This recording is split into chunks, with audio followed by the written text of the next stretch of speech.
दत्तात्रेयं दत्तदेव जगद्गुरुं निष्कलं निर्गुणं वन्दे दत्तात्रेयं नमोऽस्तुते सूर्यशैवति देवं त्रैलोक्ये लोकवन्दितं हरिहरात्मं भुवधू दत्तात्रेयं नमोऽस्तुते ब्रह्मलोकेषु भूतेषु शङ्खचक्र गदाधरं पाणिमात्रधरं देवं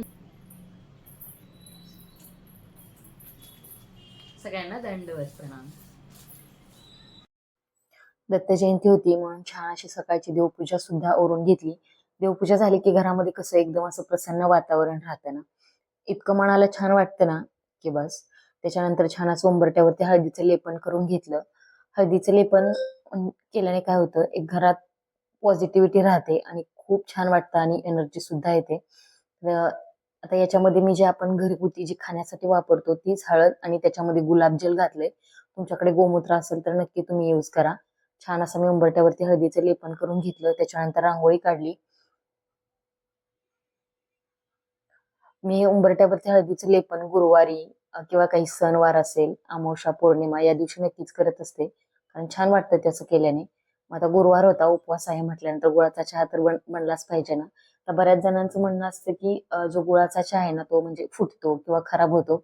मी तुम्हाला इथं सांगते, अजिबात गुळाचा चहा फुटणार नाही। अगदी तुम्ही दूध ओतल्यानंतर सुद्धा खळखळ उकळू देऊ शकता। आता काय करायचं, चहा उकळल्यानंतर त्याच्यामध्ये चिमूटभर सोडा घालायचा। आता तुम्ही म्हणाल इतकं का चहा आठवते, तर मी एकटी चहा पिणार आहे, मला एकच कप बनवायचा आहे आणि चहा मला ना फार असा घट्टसर आवडतो, म्हणून मी पाणी ओतते गुळ शिजण्यासाठी, पण ते पूर्ण आटवून घेते। मग त्याच्यानंतरच त्याच्यामध्ये दूध घालते आणि चिमूटभर सोडा घातला ना तर अगदी तुम्ही 2 ते 5 मिनिटं जरी चहा उकळला ना तर तो अजिबात फुटत नाही। तुम्हाला व्हिडिओमध्ये मी लाईव्ह दाखवते बघा। छान असा मी चहा खळखळ उकळवून घेते, एकदम मस्त असा कडक गुळाचा चहा तयार होतो। जर तुम्हाला सोडा घालायचा नसेल तर मग चहा उकळू देऊ नका, गॅस बंद करायचा आणि मग त्याच्यामध्ये दूध घालायचं, मग चहा फुटणार नाही। हे बघा, एकदम मस्त असा गरगरीत गुळाचा चहा तयार झालाय।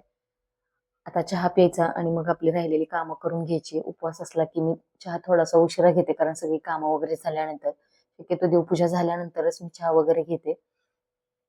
आता म्हणली गारवा तर इतका पडला, इतकी थंडी वाजते ना, म्हटलं गॅलरीमध्ये छान ऊन येते, तिथं बसून चहा प्यावा।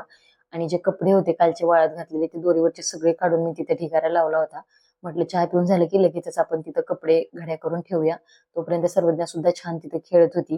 आता तुम्ही म्हणाल इतके कपडे घरात, तर हो, आम्ही 6 जण राहतो आणि हे 6 जणांचे कपडे आहेत। आता सगळ्यांचे एकदा व्यवस्थित कपाटामध्ये लावून दिले ना की मग जरा बरं वाटतं। जर कपड्यांच्या घड्या नाही केल्या ना तर असं वाटतं की सगळ्या घरात पसारा पडलाय। त्यामुळे मी कपडे काढून शक्यतो असे टेबलवरती ठेवते गॅलरीमध्ये आणून आणि तिथंच बसून छान घड्या करते। मग सर्वज्ञा सुद्धा तिथं तोपर्यंत खेळत असती। तर सगळे कपडे मी छान असे एकदम घड्या करून घेतले आणि मग त्याच्यानंतर कपाटामध्ये ठेवून दिले। आता सगळ्यांचे ज्याच्या त्याच्या ठिकाणी ठेवून द्यायचे, म्हणजे प्रत्येकाला सापडतात सुद्धा पटकन।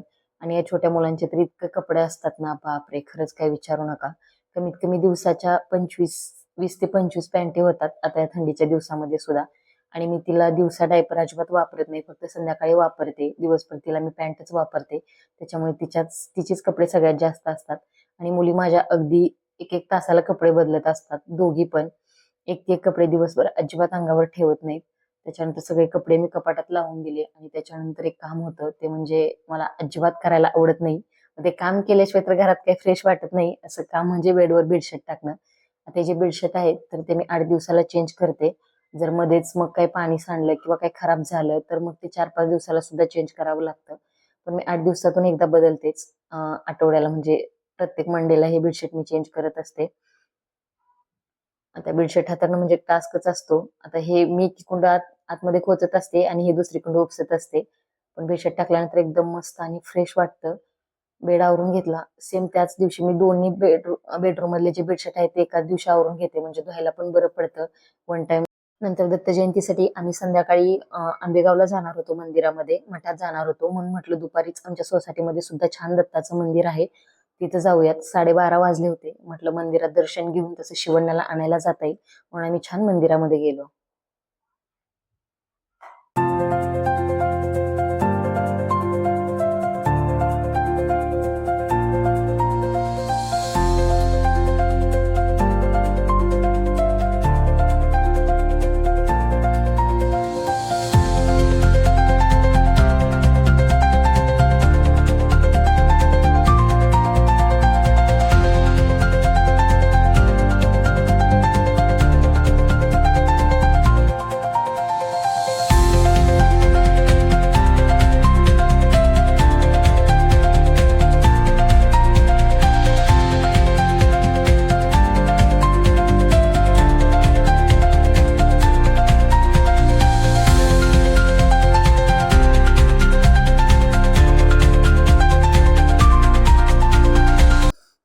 चला आता निघालोय आम्ही शिवण्याला स्कूलमधनं घेऊन येण्यासाठी. तर हिला काही तिथून यायचं नव्हतं, मंदिरामध्येच बसू असं तिचं म्हणणं होतं. बाबाला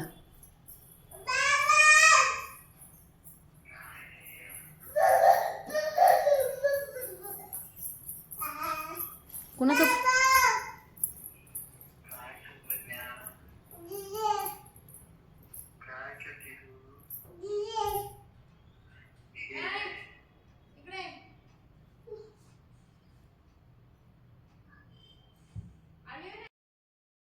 नंतर छान असं संध्याकाळी आवरून आम्ही निघालो होतो मंदिरामध्ये. 7:30 वाजले होते आणि बाबा सुद्धा ऑफिसमधून आले होते.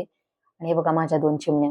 बाबा असले की आईकडे असं वाकून सुद्धा बघत नाही, इतकी बाबांची लाडकी. हे बघा हे आहे आंबेगाव मधलं द्वारकाधीश श्रीकृष्ण मंदिर. बऱ्याच जणांना माहित सुद्धा असेल. इतकी भयंकर गर्दी होती ना तिथं, अक्षरशः मंदिरामध्ये जाता सुद्धा येत नव्हतं, इतकी गर्दी होती. तरी अजून पालखी जी आहे म्हणजे दत्त महाराजांची ती बाहेर मिरवणुकीला गेलेली, ती अजून आली नव्हती. तरी सुद्धा इतकी गर्दी होती मंदिरामध्ये.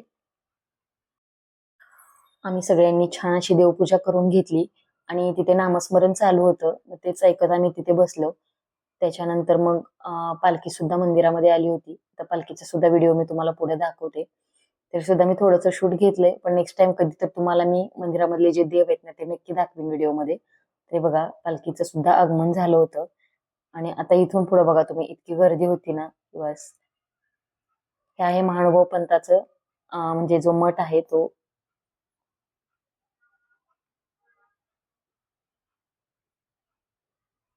इतकं प्रसन्न आणि फ्रेश वातावरण असतं ना मंदिरामध्ये, म्हणजे तुम्ही कधीही जा, एनी टाइम. असं नाही की फक्त सणावारालाच असतं.